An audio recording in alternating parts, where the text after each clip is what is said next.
What's up everyone, Manny from Motomillion, and today is Dino Day.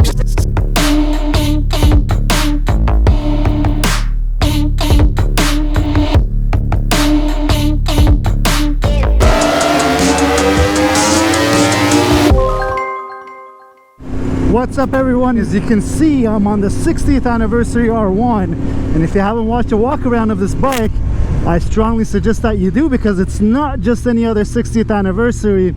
It's the latest bike that we completed for a customer, and we're on our way to the dyno. And to my right we have Hector riding the Motomillion R1M. We're going to get both bikes on the dyno and get some power numbers off of this, since both of these bikes are running the BrenTuning flash and they both have the World Superbike exhaust. We want to get some baseline numbers. They're already flashed by BrenTuning flash, but since this exhaust system and the setups are not so common and BrenTuning has never seen it, we're going to get some numbers for him and some data so that we could fine-tune the flash if necessary. One thing I could tell you right away is that this handlebar setup with the wider handlebars, it feels amazing. And like I said, if you guys haven't watched the walk around video of this bike, I strongly suggest that you do, because there's a lot of things that have changed on this bike, if you can't already tell from right here, and all the carbon that's peeking through. And I'm excited to get some of Hector's feedback on the R1M, because it is no secret that I love the Yamaha R1s. And I can tell you this much, the first thing Hector said once he jumped on that R1M is, it's so smooth. What are your initial thoughts, Hector? You know, I know it's only been maybe a mile that we've been riding. I can tell you, yes, it feels incredibly smooth. We just went down a road that is incredibly bumpy, and all-lean suspension on here makes a huge difference for sure. It's truly not just because it's the Motomillion R1M, but the wheels and the belly pan that we put on that thing. That bike just stands out when you're riding. The blue just stands so much out now. It is a little lighter blue than the R1M's regular wheels, but again, if you know what you're looking at, you know, you see the calipers, you see the brakes, the carbon, it just looks truly special.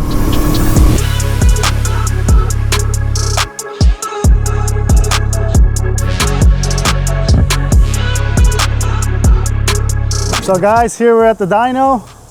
Paul is setting up, or finished setting up, the R1M on the dyno, so we're eagerly waiting to see the baseline numbers. We'll finally get some data for Brendan from BrenTuning to see if you have to fine-tune anything on that flash that he's already sent us. I know Hector already predicted at 190 something horsepower, he said, right? What was it? 192. And Jonathan, what are you predicting? I think I'm going to close to him. I'm going to go 195. And Daniel, what about you? 187. Okay, so I'm being wise. I'm going to be the last one to predict. I say anything between 184 and 186.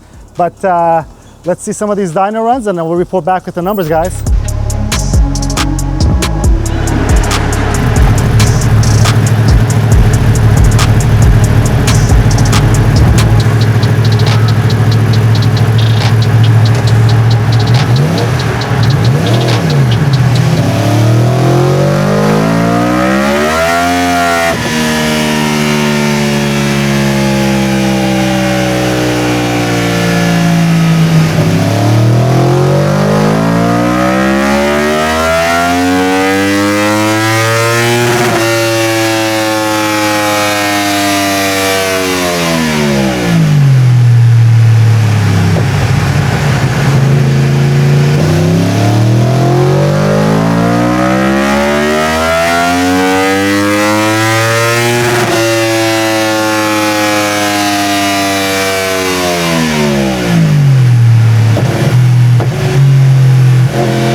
Oh man, it looks crazy. crazy. I mean, I definitely felt it while I was riding. It's very touchy. It wants to take off. It's awesome. Crazy how much difference it is compared to the stock one. yeah. I'm surprised. Yeah. But we're now trying to put a revised one in here because we sent some of the data to Brendan, and hopefully we could get online. You think we can get a little bit more power? So we're trying to get a new file from Brendan, and as soon as we get that file, we're gonna put it on our handheld device. So this is the beauty of these BrenTuning handhelds, that you could just update it. And let's see what the power figures are once we update the flash file. And don't forget, this is on pump gas. This is not MR12 or some kind of magic fuel. This is just a straight up V-Power from Shell at the gas station. We just uploaded a flash file that Brendan sent us onto the R1M. What we're trying is that there was a little spot that it needed a little more fuel.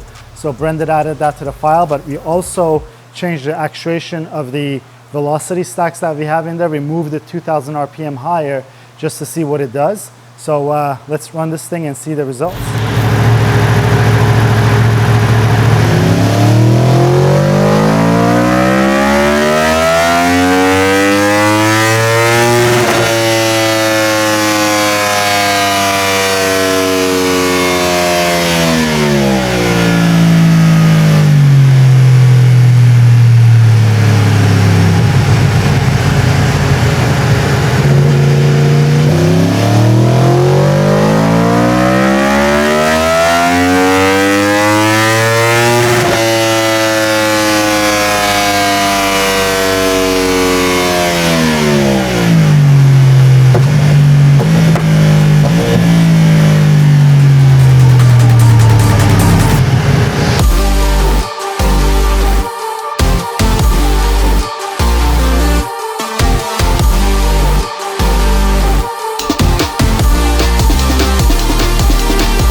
So guys, we're done with the R1M for now.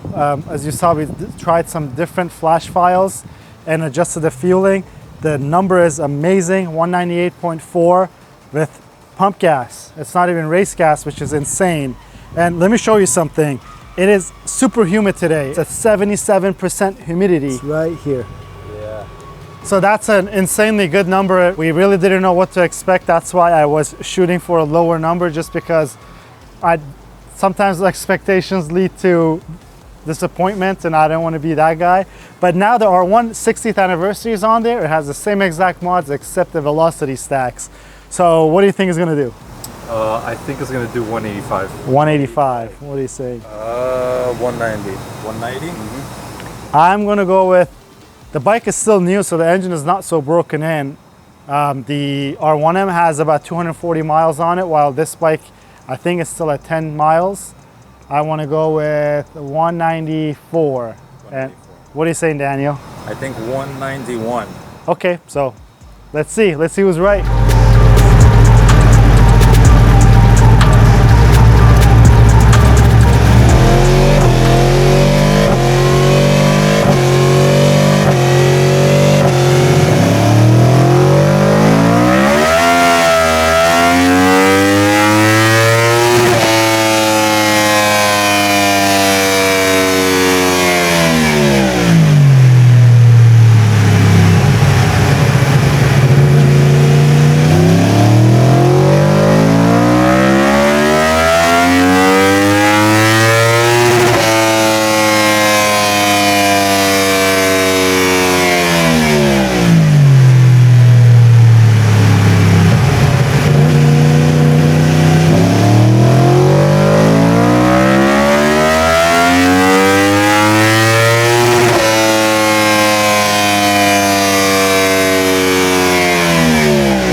Guys, as you witnessed, we came back from the dyno with some very impressive numbers. And the grin on my face is partly because of the numbers and partly because how beautiful this thing looks. But I had no expectations on the dyno numbers because we had no idea what this setup will yield, because this setup, as far as I've seen or Brendan from BrenTuning has seen, no one's run this exact setup. Don't forget, we're running a completely different exhaust system than what's out there. And if you guys watch that World Superbike exhaust install video, and then I'll show you the surprise muffler if it works. If not, I'm not even gonna show it.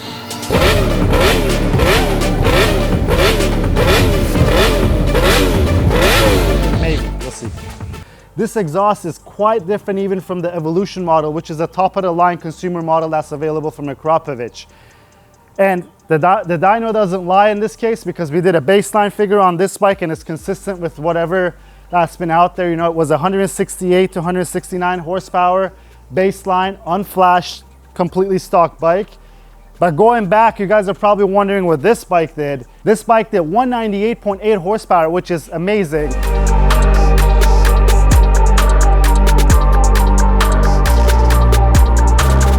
But again, it goes to show you the engine is the same.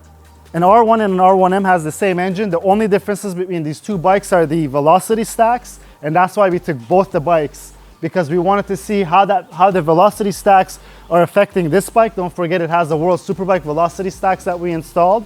And also we want to get some data for Brendan from BrenTuning, because again, as far as the exhaust goes, he's never seen this exhaust or tuned it on an R1 or an R1M. Neither have we searched the internet. We couldn't find any kind of variables or any kind of data on it. But we also wanted to get the data on the velocity stacks to see what the velocity stacks are offering, what they're doing, what the potential could be. Overall, you can probably tell how pleased we are that the numbers are tremendous. And I think the biggest difference in the numbers is caused by the exhaust system, because again, we've all seen what an R1 or an R1M with an Evolution exhaust and with the same air filter will do. But the biggest difference that we've had is this exhaust system, because the peak power is almost within 0.4 horsepower of each other. It's just how the power is delivered is a little different. This is the dyno chart for the R1M. And if I zoom right over here, this was the second run that we did. Our power figure was 198.42 and our torque is at 83.65. But those are the peak numbers. A chart will tell you a lot more than just the peak numbers. It shows you how the power is delivered. I'm sure you guys are already looking at this big hump over here. We'll get to it. But this is our torque curve. As you see, the torque curve is pretty flat. This is our air fuel. I'm not going to look into this too deeply because we didn't run a wideband O2. We took the sniffer. The sniffer is not as pinpoint accurate as an O2 on these bikes. We just didn't have the time to do it. But the sniffer is just good enough. And also looking at the power figure right here, it tells us a lot. So what is this big dip over here? So this is the actuation of our velocity stacks. It is quite a big dip. And don't forget, the velocity stacks that we have are World Superbike stacks. These are not meant to go on road bikes. And these stacks would work beautifully on a bike that's on a track, which is a road course. We're not talking about straight line. On a road course, you could tell that this will work perfectly as intended, because a rider should be keeping the bike at high revs, especially if you're a pro rider or a rider that's at an advanced level. You're going to be able to keep this bike right in this power band right after the hump. But furthermore, what does this tell us? There's a lot more to go with these stacks and how you could potentially use these stacks to even yield higher numbers. And when we sat down and we did some testing with the tune with Brendan, I'll show you those testing numbers. So right here, you'll see a bunch of different runs. All the colors that you see indicate the different runs. The peak horsepower is within, less than a horsepower of each other, 0.8, 0.7 horsepower of each other. And what you'll see that this hump was moved around. And why is it moved around? Because we tried to actuate it at different RPMs. If I come down here, you see that we took it down to around 10,000 and around 11,000 RPM just to see what the stacks were doing. Again, we have no data on these stacks, and because where the stacks came from, some of the World Superbike teams, not some, but no Superbike team will come and share their data with you because it's pretty secret. All these race teams, nowadays, the electronic side of things gives them that edge because, yes, the riders are really good, but they're within, you know, milliseconds of each other, that sometimes just the power of these bikes and how they're set up electronically will make the difference. But looking here, again, we'll see that we couldn't get rid of this dip. And if you guys are a BMW guy, the M1000RR, which is a bike that's meant to homologate for World Superbike to go dominate the World Superbike, their stacks do the exact same thing, except Brendan from BrenTuning has figured out a way, after, you know, hundreds of dyno sessions and some research and development, how to lessen this. But again, we couldn't spend the time to do this. But also don't forget, those bikes run a thinner head gasket. And talking about hardware changes, this dyno figures that we're showing you, it shows us that these stacks will work as intended. They work great if you're on a track, if you're a road racer and you want to maximize the power potential of an R1M. But what does this require? It will require you to put a thinner head gasket, rev the bike higher, do some head work so that the bike can rev higher, but also head work to get this bike to have a freer flowing head than stock. And you know, it's not just me, but even Brendan agrees from BrenTuning, who is without a doubt, he is the single biggest name in tuning these motorcycles, because they have so much data over the years, and we don't trust anybody else than doing some of these flashes, removing restrictions and mapping the bikes out there. But he also agrees that there's a true potential for these, and these velocity stacks being World Superbike stacks, they will yield some crazy numbers if we go ahead with all those modifications. Let me show you guys the numbers that the 60th anniversary did. And if you come and take a look at it, so our max power was 198.89, and our torque number is very similar, 83.81. When we zoom into our graph, you see that there's a little hump again with the stacks, but if you caught on our video, the stacks, the differences on the stacks from a stock one to the World Superbike, the length is the same, but the lower stacks, which are the high RPM stacks, are a lot shorter. So when they open up, that's where that dip came from. And again, when this opens up on the stock stacks, you do get a little dip, but and then the power keeps on climbing. And if you were to put these charts over one another, you would see that the R1M with those velocity stacks from World Superbike makes more power on the higher RPM as opposed to the stock stacks, and that number would keep on climbing, whereas probably the stock stacks won't be sufficient enough to yield more power on the higher RPM. But overall, guys, this is what we came back with from the dyno. Very, very impressive numbers. And when you ride these bikes, you could tell how butter smooth that power delivery is because that torque curve that we have. And you know, I can't say thank you enough to everyone who was involved to getting these exhaust systems, these special exhaust systems out to us, because as you see on the dyno, the only difference between these two bikes are the velocity stacks. And other than that, the only difference between these bikes and any other R1 that we've seen on the dyno is most likely the exhaust system, because everyone has access to these filters. But it's the first time that we see some real world results. Crazy numbers. We're very, very happy about it. Yes, this bike is finished. I hope you guys watched a walkthrough video of this bike. This is a very, very special bike. It looks beautiful. It has a ton of great parts. We're going to continue on with our R1M series. We have a lot more to go on this bike. The walkthrough of this bike probably will give you a little bit of a roadmap, but it's not going to be the exactly same as what we did on this bike. You could get some hints here and there. And also, if you watch the walkthrough and you want to see what we do on the R1M, or if you see something that you really like on this bike that you want on the R1M, let us know in the comments below. But we haven't forgotten about our V4 SP2. We're going to take that bike to the dyno to get a stock number, because as you saw, we put this bike on the dyno in stock form. We wanted to see what it does, and we wanted to check the consistency between the dyno runs that we've done with what else is out there. It was very consistent. An R1M and an R1 will do in the US, because these bikes have a different tune than European counterparts and the other worldwide bikes that are out there.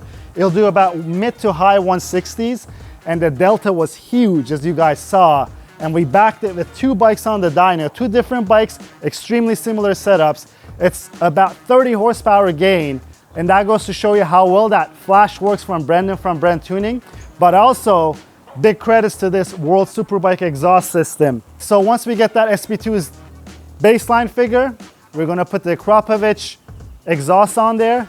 I'll spill the beans, It's going to be the undertail exhaust from Akrapovic, the race exhaust, and we already have our BrenTuning flash from him.